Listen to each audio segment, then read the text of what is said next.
देखो यहाँ पे शांत रहो सभी लोग। अगला टॉपिक है बेटा हमारा समांतर प्लेट संधारित्र, है ना। समांतर प्लेट संधारित्र, ध्यान देना यहाँ पे। एग्ज़ाम के पॉइंट ऑफ व्यू से बेटा सबसे इम्पॉर्टेंट है ये, 5 नंबर में हमेशा पूछे जाने वाला प्रश्न है ये, याद रखिएगा। समांतर प्लेट संधारित्र, अगर इस बार शायद मैंने पेपर देखा नहीं ठीक से, इस बार पूछा है कि नहीं, लेकिन ये हर बार जो है ना बेटा समांतर प्लेट संधारित्र आपके बोर्ड एग्जाम में आता ही आता है, समझे। तो इसको करना कैसे है, ध्यान से सुनना। हमने पीछे पढ़ा था बेटा ना पृष्ठ आवेश घनत्व के बारे में, है ना। तो जरा एक बात देखो यहाँ पे, समांतर प्लेट संधारित्र के अंदर 2 प्लेटें होती हैं। कितनी प्लेटें होती हैं बेटा? 2 प्लेटें होती हैं। एक प्लेट प्लस चार्ज होता है और दूसरे पे क्या होता है बेटा? माइनस चार्ज होता है। जरा ध्यान देना यहाँ पे, एक पे प्लस चार्ज और दूसरे पे माइनस चार्ज, ठीक है। प्रियांशु देखो, समांतर प्लेट संधारित्र में एक प्लेट पे प्लस चार्ज, दूसरे पे माइनस चार्ज, ठीक है ना। मान लेते ये प्लेट क्या है? ए है, और ये प्लेट क्या है बेटा? बी है। इन प्लेटों के बीच की दूरी क्या मान लेंगे अपन लोग? डी कर लेंगे। कोई दिक्कत है क्या यहाँ तक? बताओ। समांतर प्लेट संधारित्र, अलग अलग आवेश होंगे दोनों प्लेटों के ऊपर, बीच की दूरी क्या होगी आपका? डी होगा। अच्छा एक बात बताओ, अगर मैं ये बात करूँ, मैंने आपसे कहा भी था, पहले भी बताया था, इससे पहले जितने भी सेशन मैंने आपको लिए थे जिसमें मैंने आपको ये बताया था, उसमें मैंने कहा कि इन प्लेटों के बाहर विद्युत क्षेत्र क्या होगा? शून्य होगा। इन प्लेटों के बाहर विद्युत क्षेत्र क्या होगा? शून्य होगा। ये मैंने आपको प्रूफ भी किया था शायद, याद है ना। लेकिन प्लेटों के अंदर विद्युत क्षेत्र क्या होगा? शून्य नहीं होगा। क्यों नहीं होगा? क्योंकि एक बात बताओ, मान लेते हैं प्लेट के बीच में कोई बिंदु है, यहाँ पे विद्युत क्षेत्र की गणना करनी है, तो विद्युत क्षेत्र यहाँ से क्या होगा? E1 प्लस से बाहर की ओर और माइनस की ओर होता है ना। E1 E2 ले लेते हैं। लेकिन अगर मैं यहाँ पे कोई बिंदु ले लूँ तो क्या होगा? प्लस से बाहर की ओर और माइनस की ओर, दोनों विपरीत हो जाएंगे, और दोनों विपरीत होंगे तो इसका परिमाण क्या हो जाएगा? शून्य हो जाएगा, है ना। तो इसलिए मैंने आपको कहा कि बाहर बिंदु पे क्या होते हैं? ये 0 होते हैं, ठीक है ना। अब ज़रा ध्यान से यहाँ पे देख लो, मैं कहूँ यहाँ पे कि प्लेट ए के कारण उत्पन्न विद्युत क्षेत्र क्या होगा? विद्युत क्षेत्र मान लेते हैं क्या है बेटा? E A कर लें क्या E1 कर लें? E1 कर लेते हैं, ठीक है ना। एक बात बताओ, E1 बराबर क्या होगा? सिग्मा बटा 2A हो जाएगा क्या? 2A नहीं होता है, 2 एप्सिलॉन नॉट होता है, सॉरी। क्या होता है बाबू? 2 एप्सिलॉन नॉट होता है। याद है ये फार्मूला? गास का प्रमेय याद करो।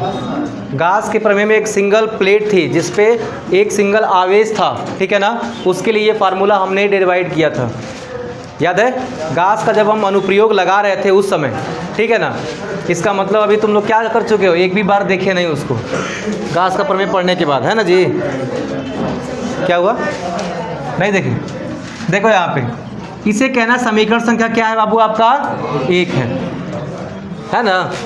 मैंने जब भी आपको गास के प्रमेय का अनुप्रयोग कराया था, उस अनुप्रयोग में मैंने बेटा ये सूत्र आपको प्रूव कराया था, जाके देखना, नोट्स बनाए हो ना, ठीक है। देखो अब दूसरी चीज़, अब क्या करेंगे यहाँ पे, प्लेट बी के लिए, प्लेट बी के कारण उत्पन्न विद्युत क्षेत्र क्या हो जाएगा? E2 हो जाएगा ना जी। जो विद्युत क्षेत्र होगा वो क्या होगा? E2 होगा। लेकिन ज़रा ध्यान देना, जितना आवेश इस पे है उतना ही आवेश इस पे है, ठीक है ना। और इसलिए क्या होगा कि E2 बराबर भी कितना होगा? याद है ना। समीकरण संख्या 2, क्योंकि प्लेट का क्षेत्रफल अगर हम ये मान के चलते हैं कि समान है, समान प्लेट के 2 क्षेत्रफल यहाँ पे रखे गए हैं, तो आवेश की संख्या भी क्या है? इस पे समान है। ये अलग बात है कि आवेशों की प्रकृति अलग अलग है। घनत्व तो प्रकृति पर डिपेंड नहीं करता है कि माइनस है या प्लस है, वो संख्या पे डिपेंड करता है कि कितने आवेश हैं, एकांक क्षेत्रफल के पृष्ठ पे कितने आवेश हैं, वो उस पर डिपेंड करता है, ना कि उसके प्रकृति के ऊपर कि वो प्लस है कि माइनस है ना। तो यहाँ पे ध्यान देना है कि ये क्या हो गए? दोनों बराबर हो गए। अगर मैं बात करूँ कि कुल विद्युत क्षेत्र कितना हो जाएगा? कुल विद्युत क्षेत्र कितना होगा बच्चों?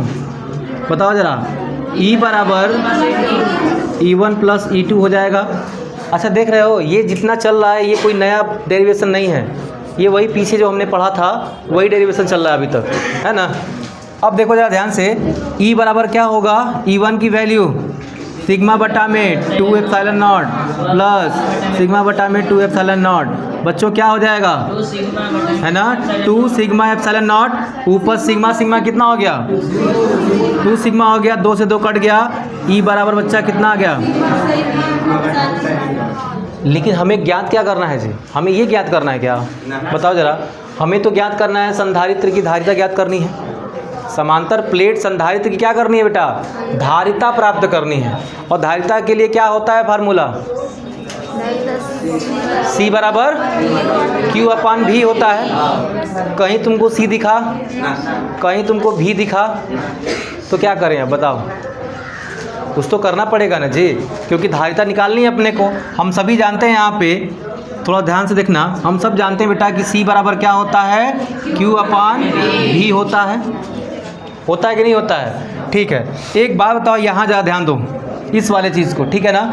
हम सब जानते हैं बाबू, हम सब जानते हैं कि V बराबर क्या होता है, E बराबर होता है ना V इंटू डी, नहीं होता है क्या। मैंने आपको कहा था ना पहले ही, जब डेरिवेशन कराया था इसका, मैंने कहा था कहीं आपको V इंटू एल मिल जाएगा, V इंटू आर मिल सकता है, V इंटू डी मिल सकता है। ये डिपेंड करेगा कि दूरी है कि लंबाई है कि क्या है, ठीक है ना।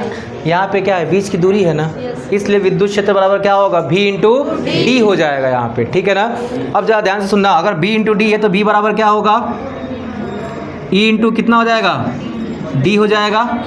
E इंटू कितना होगा बेटा आपका, D हो जाएगा। लेकिन हम सब जानते हैं कि क्या होगा, E की वैल्यू यहाँ पे कितनी है, E की वैल्यू बताओ ज़रा फटाफट, हाँ E की वैल्यू कितनी हो जाएगी, चूँकि E बराबर दिया है सिग्मा बटा एप्सिलॉन नॉट, ले जाकर रख देंगे तो V बराबर क्या हो जाएगा, सिग्मा बटा एप्सिलॉन नॉट इंटू डी, है ना।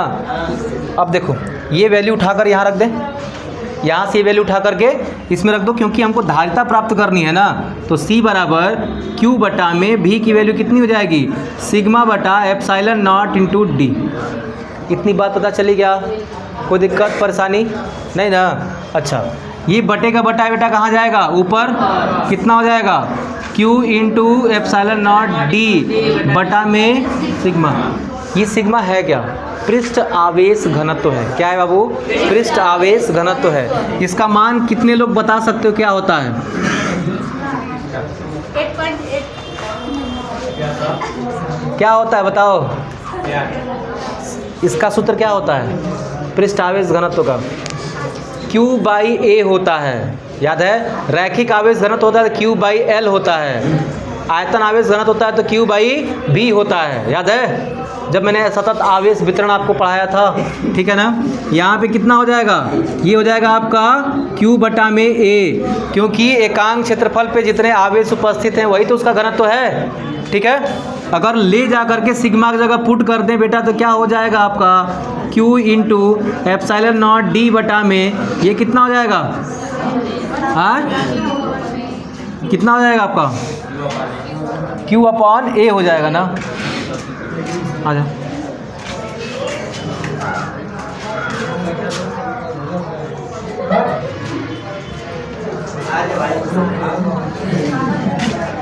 देखना, ठीक है जी, जरा ध्यान सुनना। और क्या बचा यहाँ पे, ए बच गया ना जी, ए हो गया। ये कटा कि नहीं कटा, कितना आएगा दिख रहा है इसमें, देखो जरा तो दिख रहा है बेटा, वो रैखिक आवेश घनत्व के लिए होता है। वो किसके लिए होता है, रैखिक आवेश घनत्व के लिए, रैखिक आवेश घनत्व के लिए होता है। अब बात समझ में आ रही है, शांत रहो। देखो रैखिक आवेश घनत्व होता है, उसको हम लोग लैम्डा से दिखाते हैं। किसे दिखाते हैं, लैम्डा से दिखाते हैं। उसके लिए अपन लोग क्या करते हैं, Q बाई एल करते हैं। बात समझ में आ रही है। अगर क्या होता है, पृष्ठ आवेश घनत्व है तो Q बाई ए करते हैं। अगर वही क्या होता है, आयतन आवेश घनत्व होता है तो उसको किसे दिखाते थे, रो दिखाते थे ना, उसको किसे दिखाते हैं, Q बाई भी से दिखाते हैं। अब पता चला, मैंने जब आपको बताया था सतत आवेश वितरण के बारे में, ये तीनों चीज़ें मैंने आपको लिखी थी, ये तीनों लिखा था मैंने ना, ठीक है ना। देखो यहाँ पे एक जगह हमने सूत्र थोड़ा सा उल्टा प्रूव कर दिया, उल्टा रख दिया है। यहाँ पे जो आप देख रहे हो ना, ये V बराबर E इंटू डी होता है। अच्छा यही बोल रही थी। देखो यहाँ पे थोड़ा सा बाई मिस्टेक जो है ना, मैंने V की जगह E रख दिया, E की जगह V रख दिया। देखो यहाँ पे क्या होता है बाबू, आपका V बराबर E इंटू डी होता है। थोड़ा सा E पहले रख करके मैंने D बाद में रख दिया, ठीक है। देखो यहाँ पे E की वैल्यू अब रखते हैं, यहाँ से कितना आता, V बराबर सिग्मा बटा एप्सिलॉन नॉट, और ये कितना आता बेटा आपका D आता। थोड़ा सा मैंने क्या कर दिया ना, E इधर हो गया था और V इधर चला गया, ठीक है। लेकिन एक्चुअल क्या होता है हमारा, क्योंकि हम लोग निकाल क्या रहे थे वहाँ पे, विभव निकाल रहे थे ना, विभव में ये फार्मूला आया था हमारा। हम लोग उस समय विद्युत क्षेत्र नहीं निकाले, जब कब पढ़ रहे थे, याद है? ये हमने कब प्रूफ किया था आपको, बताओ जल्दी। विभव प्रवणता, बहुत बढ़िया। विभव प्रवणता का फार्मूला था ये, जब हम लोग विभव प्रवणता प्रूफ कर रहे थे बाबू, तब ये निकल के आया था, ठीक है ना। देखो यहाँ से 1 मिनट जरा इसको हटा देना, ठीक है बबुआ, इसको हटा दो। कितना हो गया, V की वैल्यू इतना निकली ना, ये V अब यहाँ रखो, C बराबर कितना हो जाएगा, Q बटा में सिग्मा इंटू D बटा में क्या हो जाएगा आपका एप्सिलॉन नॉट हो जाएगा। बबू एप्सिलॉन नॉट ऊपर जाएगा तो C बराबर कितना हो गया, Q इंटू एप्सिलॉन नॉट बटा में सिग्मा D हो जाएगा, है ना बाबू। और हम अभी बताया तुमको सिग्मा बराबर कितना होता है, Q अपॉन A, क्योंकि हम लोग यहाँ पे Q को कैपिटल मान रहे हैं ना, इसलिए सिग्मा बराबर, चूँकि मैंने वहाँ पे जब प्रूफ किया था तो Q को स्मॉल माना था, बट मैं यहाँ पे Q को क्या लेके चल रहा हूँ, कैपिटल लेके चल रहा हूँ, तो यहाँ पे कैपिटल Q रख लेना। अब रख दोगे यहाँ पे तो C बराबर कितना होगा बच्चों, ऊपर Q था ही, एप्सिलॉन नॉट बटा में यहाँ पे क्या हो जाएगा, Q by A into D. Q से Q क्या हो गया, कट गया, यानी कि क्या बचा, C बराबर A ऊपर चला जाएगा, एप्सिलॉन नॉट A बटा में क्या होगा, D हो जाएगा। तो वो यही क्या है आपका फार्मूला है, ठीक है ना। समांतर प्लेट संधारित्र का क्या है बेटा, ये धारिता कही जाती है, और आपके बोर्ड एग्जाम में बार बार पूछा गया है, ठीक है ना। अच्छा एक बात बताओ, इसमें कुछ भी नया चीज़ देखने को मिला आपको, बताओ। जितने भी पीछे के डेरिवेशन आपने किया है वो सारा का सारा डेरिवेशन यहीं पे था, है ना। ये डेरिवेशन कहाँ पे था, गाउस के प्रमेय में। इतना तो गाउस का प्रमेय ही था, याद है। गाउस के प्रमेय में जो अनुप्रयोग हमने सिद्ध किया था वही था यहाँ तक, ठीक है ना। बस हमने एक छोटा सा कंसेप्ट लिया ये वाला धारिता का। धारिता का फार्मूला क्या होता है, ये होता है। फिर हमने क्या किया, जब विभव प्रवणता सिद्ध किया था तो वहाँ मैंने आपको बताया था V बराबर क्या होता है, E इंटू एल हो सकता है, E इंटू आर हो सकता है, या E इंटू डी हो सकता है। हर जगह ये D क्या दिखाएगा, दूरी, लंबाई आदि को क्या करेगा बेटा, प्रदर्शित करेगा। फिर जो है E का मान अभी हमें प्राप्त हुआ था इतना, E का मान हमने बेटा यहाँ रख दिया, रखा ना। E का मान जैसे हमने यहाँ पे रखा बेटा, वो क्या हो गया, देखो यहाँ पे सिग्मा बटा एप्सिलॉन नॉट इंटू डी हो गया। अब इस V की वैल्यू उठा करके हमने इसमें रख दिया, क्योंकि हमें चाहिए था धारिता, और धारिता हमें हमेशा यहीं से प्राप्त होगा बच्चों, ठीक है ना। जब हमने V यहाँ पे उठा कर रख दिया तो V की वैल्यू हो गई ना यहाँ पे, बोलो ये किसकी वैल्यू हो गई, V की वैल्यू होगी पूरी की पूरी।